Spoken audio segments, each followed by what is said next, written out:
Vous écoutez Exchange, le podcast de CFA Society France, une exploration des univers de la finance. Philippe Maupas débat avec des dirigeants des enjeux stratégiques pour la finance et de l'avenir de l'industrie. Myriam Ferrand nous fait découvrir les métiers de la finance à travers des conversations avec des détenteurs des certifications de CFA Institute. Lenny Kessler échange avec des experts sur les enjeux extra-financiers auxquels la finance peut contribuer de manière effective, tant en matière de durabilité que d'impact. Si vous écoutez le podcast Exchange de CFA Society France, vous vous intéressez peut-être à ce que l'on appelle improprement le prix Nobel d'économie, à savoir le prix de la Banque de Suède en sciences économiques en mémoire d'Alfred Nobel. Ce prix, créé en 1969, est parfois décerné à des chercheurs au titre de leurs travaux sur les marchés financiers, souvent cités dans le curriculum du programme CFA, en dépit de leur inutilité pratique. Peut-être que vous ne connaissez pas aussi bien le prix Goldman pour l'environnement, en VO, The Goldman Environmental Prize. Ce prix, parfois qualifié de Nobel de l'environnement, est décerné chaque année depuis 1989 à 5 personnes dans les différentes régions du monde pour leurs actions en faveur de la protection et la restauration de l'environnement.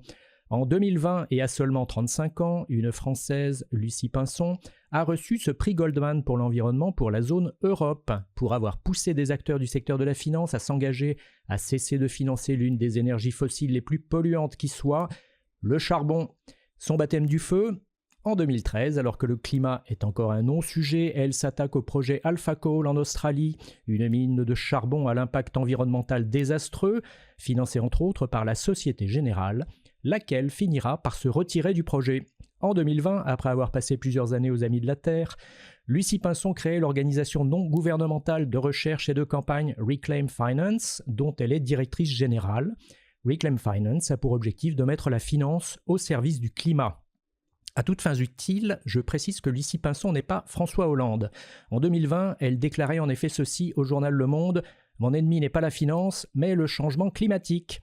J'ai découvert l'existence de Reclaim Finance et de Lucie Pinson en 2021 et je m'étais promis d'inviter cette dernière dans Exchange, le podcast de CFA Society France, car s'il est un sujet important pour la finance, c'est bien celui du climat, et s'il est un acteur important pour aiguillonner le secteur financier, c'est bien Reclaim Finance. Lucie Pinson, bonjour. Et bienvenue dans Exchange. Bonjour, merci de votre invitation. Avant de détailler les actions de Reclaim Finance, puis-je vous demander comment vous êtes devenue, j'ouvre les guillemets, une militante écologiste française en faveur de la justice sociale et environnementale, je ferme les guillemets, puisque c'est ainsi que la page Wikipédia qui vous est consacrée vous décrit, et d'ailleurs, cette description vous convient-elle ? Oui, plutôt. Moi, j'ai commencé à militer assez jeune sur des causes relatives à la défense des droits humains et c'est mon engagement à travers le milieu, le mouvement altermondialiste qui m'a amené à l'écologie politique et plus particulièrement aux Amis de la Terre que j'ai rejoint en 2013. Les Amis de la Terre, c'est une association qui interroge et bouscule les causes profondes des crises écologiques, donc les causes économiques, politiques et également financières. Et c'est donc en les rejoignant que j'ai commencé à m'intéresser au poids structurant de la finance. Qu'est-ce que Reclaim Finance ? Quelle est sa mission ? Quelles sont ses ressources ? Et qui sont les collaborateurs ? Reclaim Finance, on prolonge le travail opéré par les Amis de la Terre avec comme ambition de s'attaquer ou en tout cas de couvrir l'ensemble du secteur financier, donc bien entendu les banques comme les Amis de la Terre, mais aussi les assureurs, les investisseurs et au-delà des acteurs privés, également les institutions normatives, donc les institutions qui participent à influencer la manière dont le secteur et ses acteurs se comportent. Donc on pense bien entendu aux institutions publiques, au gouvernement, aux lois qui peuvent être adoptées au niveau national ou européen, mais on va penser aussi au rôle des banques centrales, des autorités de supervision et même aussi au rôle des acteurs plus cachés de la finance pour le grand public, à savoir les agences de vote, les agences de notation, les fournisseurs d'indices ou encore les coalitions d'acteurs qui participent vraiment à influencer aussi la manière dont le secteur évolue. Alors Reclaim Finance, on est affilié aux Amis de la Terre, à l'association des Amis de la Terre, et donc on se reconnaît dans le projet et dans la vision des Amis de la Terre, et donc on travaille à une transformation profonde du secteur financier de manière à respecter les droits fondamentaux de tout un chacun dans le respect des limites planétaires. Alors plus prosaïquement, aujourd'hui on a globalement trois grands objectifs. Notre premier, bien connu, est la fin des financements aux énergies fossiles, à ces activités qui sont intrinsèquement incompatibles avec tout principe de soutenabilité. Mais au-delà de l'arrêt, il va falloir aussi, et c'est notre deuxième objectif, utiliser le levier financier non plus pour mettre un terme, mais pour transformer les secteurs de l'économie qui, eux, ont un avenir à condition de se mettre au diapason des impératifs sociaux et environnementaux. On va penser notamment au rôle de l'électricité dans la décarbonation de l'économie, électricité qu'il faut décarboner, donc il faut arrêter le charbon, il faut arrêter le gaz pour aller vers des énergies soutenables, mais on va penser aussi à la décarbonation et transformation de secteurs industriels. Donc nous, à Reclaim Finance, on travaille particulièrement sur l'industrie de l'acier. Et puis enfin, notre troisième objectif, c'est fondé sur la conviction qu'il ne suffit pas seulement de passer un coup de pinceau vert sur les pratiques des acteurs financiers. Il faut changer profondément les logiques, les approches qui traversent le secteur financier si on veut vraiment y arriver et rester dans les clous de ce que nous indique la science.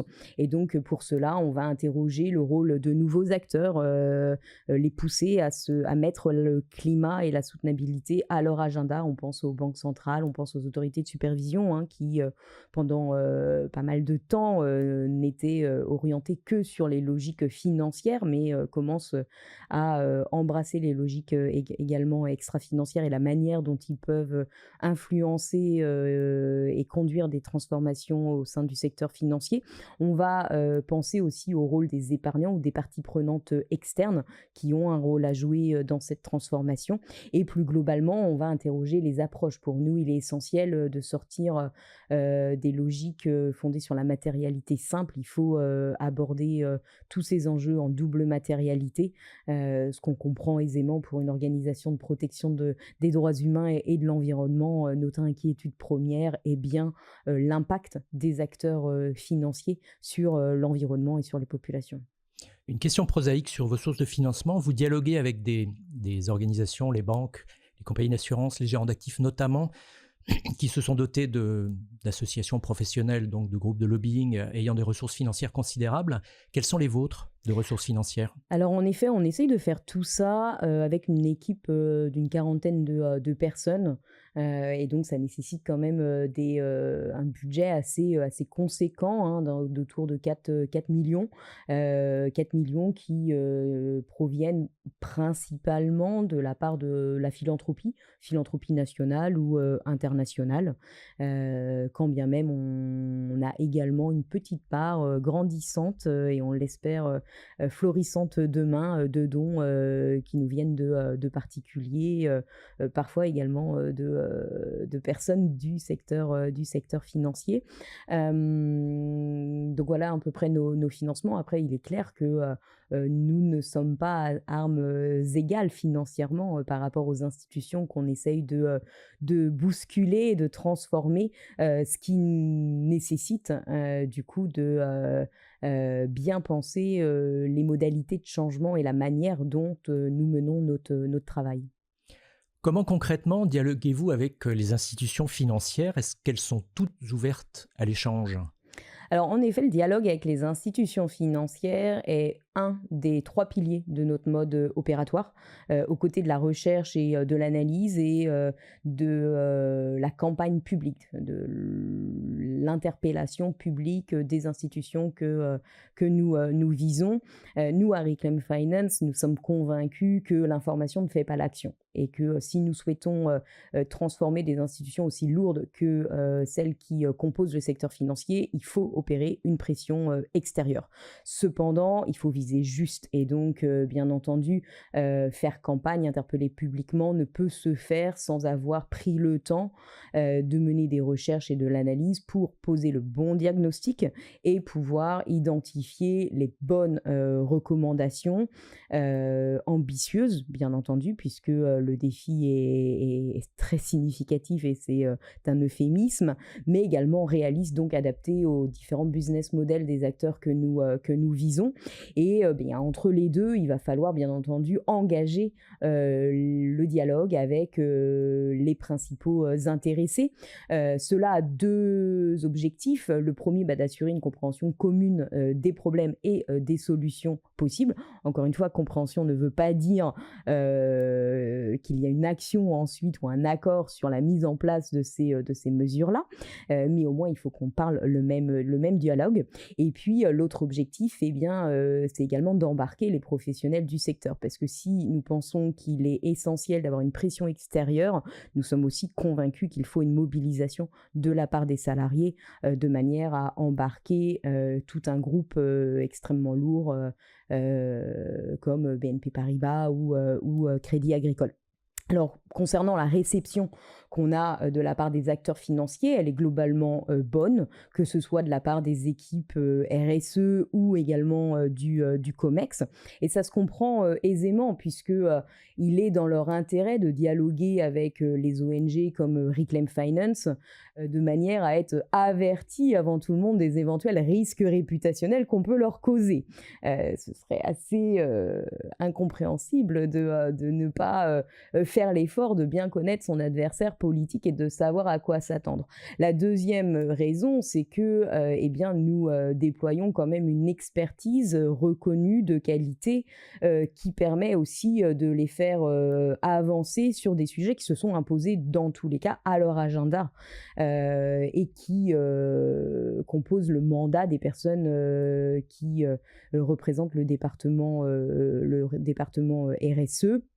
Donc là aussi, il y a un intérêt pour eux de nous rencontrer. Alors bien entendu, généralement ça se passe bien. Ça peut aussi mal se passer, hein. Ça peut arriver que certains acteurs financiers soient plus réticents à nous rencontrer les premières fois, voire par la suite décident de fermer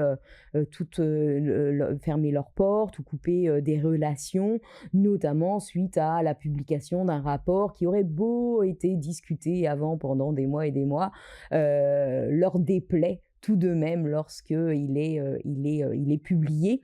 Alors ça, bien entendu, c'est dommageable dans l'esprit de faire avancer collectivement le secteur. Et c'est souvent des décisions qui ne sont pas comprises par les professionnels des départements RSE au sens large du terme, parce que en fait, leur couper l'accès aux ONG, c'est les freiner dans l'exercice de leur mandat. Pas d'exemple concret de nom de société qui aurait coupé les relations avec vous à fournir, j'imagine ? Alors si, je peux en citer certains, ça va pas forcément plaire, mais c'est vrai que les discussions ont été globalement coupées avec Amundi, qui a l'arrogance de penser qu'ils font mieux que tout le monde et n'ont de leçons à recevoir de personnes, que ce soit des ONG ou des autres acteurs du secteur financier. Je dis leçons pour reprendre à mon sens la manière dont ils perçoivent la chose, hein. Nous-mêmes ne nous positionnons pas dans une posture de faire la leçon à qui que ce soit concernant les pratiques menées. On a pu avoir, et c'est encore difficile aussi, des relations houleuses avec le groupe AXA. Je sais personnellement que je ne suis pas en odeur de sainteté chez AXA, avec des restrictions auprès des salariés concernant leur droit ou non à nous parler. Entre autres choses, Reclaim Finance examine les pratiques en matière de financement des énergies fossiles, que ce soit en fonds propres, via des émissions obligataires ou via des prêts directs, de différents acteurs du secteur de la finance, donc je les rappelle les principaux, les banques, les compagnies d'assurance et les sociétés de gestion. Qu'en est-il de l'évolution des flux de financement vers les différents types d'énergie depuis la célèbre COP21 de Paris, source de tant d'espoir déçus en 2015 ? Alors en effet, malheureusement, le bilan aujourd'hui, il est assez sombre, assez maigre. Encore hier, on a été témoin d'une transaction de la part de Crédit Agricole, Banque Populaire, Caisse d'Épargne ou Société Générale à une entreprise qui s'appelle Cheniere Énergie, qui est un des plus grands développeurs de gaz naturel liquéfié, agissant aux États-Unis, hein, donc agissant dans l'exportation de gaz de schiste liquéfié au niveau international. Et non seulement ce projet et les projets menés par Cheniere Énergie sont strictement incompatibles avec toute recommandation scientifique si on est un peu sérieux dans l'idée de contenir les effets les plus dévastateurs du dérèglement climatique, mais c'est également jouer un rôle désastreux dans le contexte politique actuel, alors que notre dépendance aux énergies fossiles et ses conséquences sur l'accès à l'énergie, le coût de l'énergie ou encore les relations géopolitiques est criant. Et bien aujourd'hui, on voit que nos banques françaises, malheureusement, quand bien même elles parlent beaucoup de compétitivité, de défense de la souveraineté européenne, elles financent la stratégie de domination géopolitique de Donald Trump en l'aidant à développer son gaz naturel liquéfié et à entretenir une dépendance européenne et au-delà au gaz de schiste américain. Plus globalement, si on regarde la décennie parcourue, je pense que 2 chiffres peuvent suffire à éclairer la situation. En 2024, on a relevé à Reclaim Finance encore 20 milliards de dollars de financement de la part des 4 grandes banques françaises à l'expansion des énergies fossiles. Donc quand je dis expansion des énergies fossiles, je parle vraiment des secteurs où là, il n'y a pas photo, il n'y a pas débat concernant la nocivité des activités concernées. Nous, à Reclaim Finance, on n'a jamais dit qu'on allait sortir du pétrole, du gaz ou du charbon du jour au lendemain. En revanche, on sait bien que si on est dans une logique de sortie des énergies fossiles, la première chose à faire, c'est arrêter d'en développer et, a fortiori, d'en développer en aval de la chaîne de valeur, du côté de l'extraction ou du côté, encore une fois, du transport à travers le gaz naturel liquéfié. Or, ces 20 milliards, c'est exactement ces activités qui sont couvertes dedans.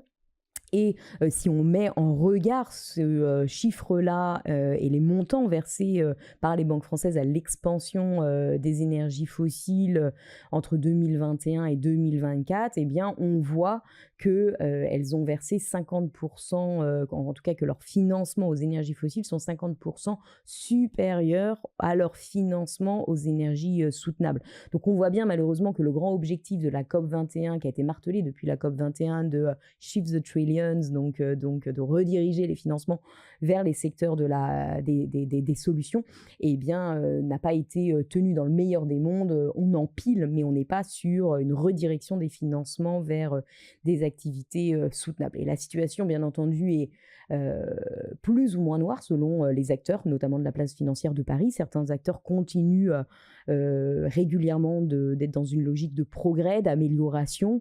On peut nommer par exemple CNP Assurance ou les filiales du groupe AEMA qui globalement sont dans une logique d'amélioration continue. On est loin encore de ce à quoi il faut aboutir, mais voilà, la dynamique est constante, ce qui est notamment saluable dans le contexte politique actuel.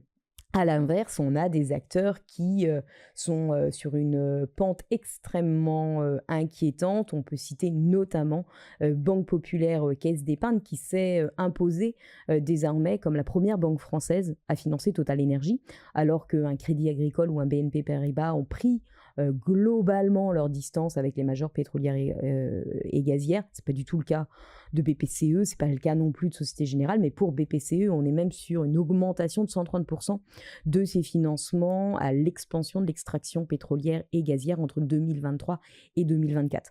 Donc là, voilà, on a des chiffres assez sombres, et ce qui nous fait dire qu'on avait bien commencé avec les 5 premières années qui ont suivi la COP21 et notamment l'adoption de politiques sur le charbon, mais ça s'est globalement tendu ces 5 dernières années et notamment à partir de 2022. J'aimerais qu'on s'intéresse maintenant aux citoyens et aux citoyennes qui souhaitent lutter contre les effets du changement climatique. Qu'est-ce qu'ils peuvent faire avec leur compte courant d'une part, leur épargne d'autre part? Est-ce qu'investir dans des fonds se réclamant de la finance durable est une des options possibles? Et comment identifier ces fonds alors qu'il existe pléthore de labels aux méthodologies pour le moins évolutives. Oui, en effet, la question des labels est un vaste sujet puisque les labels, naturellement, ou en tout cas leur nature, leur objectif est normalement de pouvoir guider les investisseurs, que ce soit des investisseurs institutionnels ou des particuliers, dans le choix de leurs investissements. Le problème, comme vous l'avez dit, c'est que les labels sont souvent opaques, peu lisibles, notamment peu lisibles pour les citoyens et citoyennes, hein, ou épargnants individuels. On est totalement dépourvu d'éducation financière, donc difficile de s'y retrouver.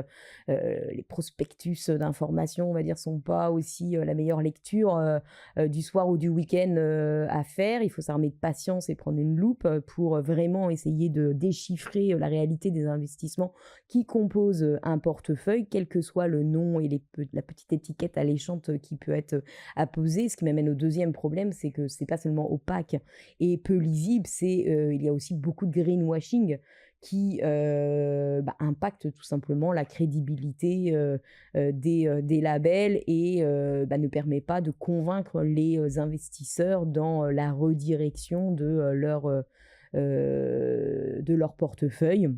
Alors ça montre qu'il y a un grand besoin quand même de renforcer l'encadrement des labels pour assurer que l'étiquette et que la promesse faite à travers l'étiquetage des produits ou des labels est bien tenue par la composition des fonds. Mais plus globalement, je pense qu'on peut quand même être acté après globalement 10 ans d'évolution et de développement de multiples labels que les labels ne sont pas une solution à la transformation de la finance. On sait que globalement, dès lors qu'un cahier des charges se durcit, beaucoup d'investisseurs institutionnels, de gestionnaires d'actifs vont privilégier des investissements business as usual dans des entreprises désormais exclues de labels dont le cahier des charges aurait été durci.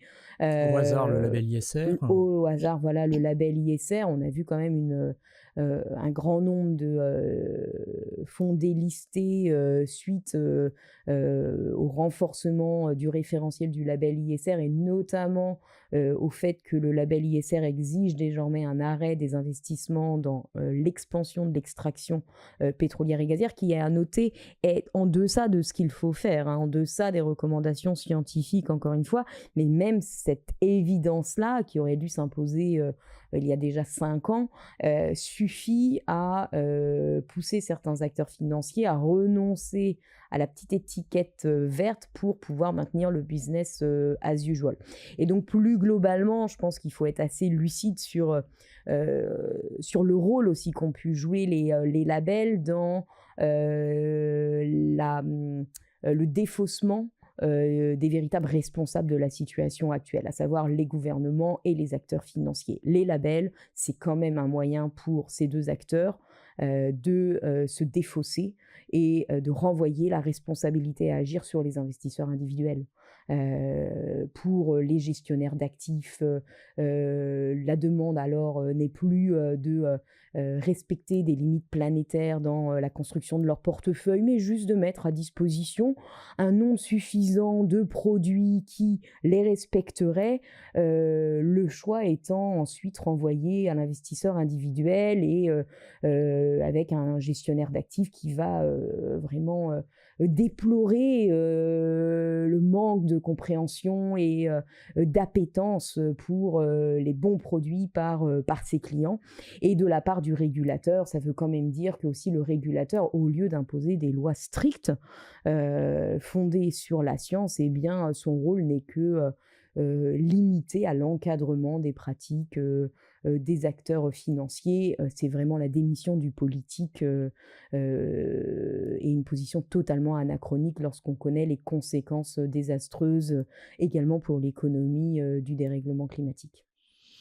Dans le monde entier, et particulièrement depuis la deuxième élection de Donald Trump, le retour de bâton anti-ESG est assez violent. On a vu par exemple de grands gérants d'actifs états-uniens se retirer de la Net Zero Asset Managers Initiative. Comment ce retour de bâton, backlash en bon français, se manifeste-t-il dans l'Union européenne qui était jusque-là l'un des acteurs les plus en pointe, et en France? Et ce backlash affecte-t-il Reclaim Finance? Alors, Je pense qu'il faut faire attention, à la manière dont on parle de ces sujets-là parce qu'on peut tendre à, nourrir une prophétie autoréalisatrice. C'est vrai que le backlash, on en entend beaucoup parler, les médias en ont, ont énormément écrit dessus, notamment dans la veine du démantèlement des alliances pour l'atteinte de la neutralité, carbone. En revanche, en vérité, dans la pratique, lorsqu'on regarde ce qui se passe au niveau des institutions financières individuelles, très peu sont revenus sur leurs engagements précédents. La réalité, c'est qu'on fait moins face à un risque de retour en arrière que de mise en pause de l'action climatique par les acteurs financiers. Ce qui est également dramatique, hein, étant donné que les pratiques actuelles, les engagements actuels sont bien insuffisants pour opérer la transformation nécessaire. Et le point également le plus important se situe du côté réglementaire, puisque l'arsenal réglementaire qui est nécessaire pour une accélération de l'action de la part des acteurs financiers privés est mis en pause, son adoption est mise en pause, voire est détricotée. On a eu l'épisode assez traumatisant, hein, du détricotage du Green Deal et du paquet finances durables européen, épisode d'autant plus regrettable qu'il ne s'agit pas, pour reprendre un peu les termes de votre question, de faire de l'Europe un bon élève juste ou un acteur à l'avant-garde de la transformation pour la beauté du geste. Il s'agit de protéger de manière pérenne nos économies. Et il est aujourd'hui... d'abord, il a été surprenant et on peut le dire maintenant consternant de voir l'Europe détricoter des mesures qui sont en train d'être mises en place, notamment par la Chine, ailleurs dans le monde. Donc voilà, donc ça c'est quand même un constat en demi-teinte. Voilà, tout n'est pas en train d'être démantelé, en tout cas l'action continue de la part de certains acteurs financiers, mais il y a un gros risque de mise en pause alors qu'on ne peut pas se permettre cela. Et alors, comment ça impacte nos activités ? Très clairement, ça a des impacts dans notre capacité aussi à soutenir un effet domino de transformation au niveau du secteur financier. Puisqu'aujourd'hui, on a des acteurs, et on les connaît, qui continuent à agir, mais qui font preuve de plus de discrétion dans la manière dont ils mettent en œuvre les transformations. C'est ce qu'on appelle le green washing.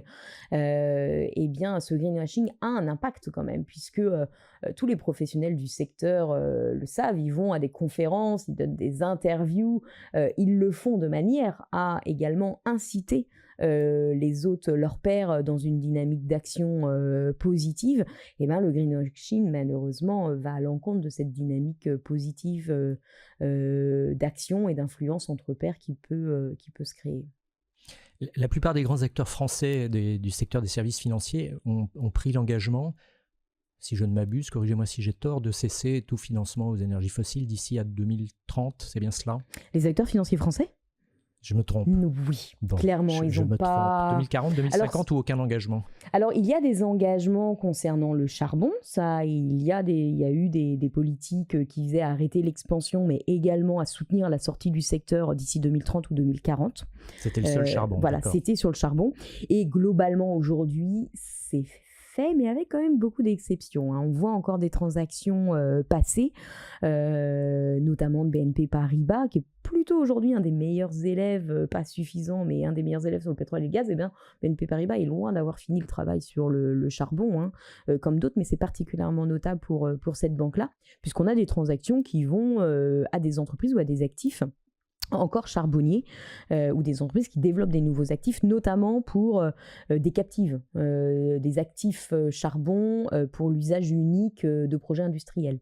Ou encore, on voit que les acteurs financiers français ne se sont pas mis à la page non plus de la science climatique et des alternatives technologiques au charbon métallurgique. Aujourd'hui, c'est vrai que les premières politiques charbon étaient concentrées sur le charbon thermique, ignorer le charbon métallurgique nécessaire pour la production d'acier. Aujourd'hui, rien ne justifie le développement d'une mine de charbon métallurgique dont les impacts sont fondamentalement les mêmes que ceux d'une mine de charbon thermique. Donc là, on voit que le travail n'est pas fini, ce qui nous fait dire d'ailleurs que l'État français, puisque nous avons un gouvernement et un président qui, à plusieurs reprises, ont pu faire la morale au reste du monde pour appeler les autres pays à mettre un terme à leur dépendance au charbon, eh bien, on a envie un peu quand même d'appeler le gouvernement français à balayer devant sa porte, puisqu'on se souvient de la prise de position de Bruno Le Maire lors du Climate Finance Day de 2018, ça ne nous rajeunit pas, à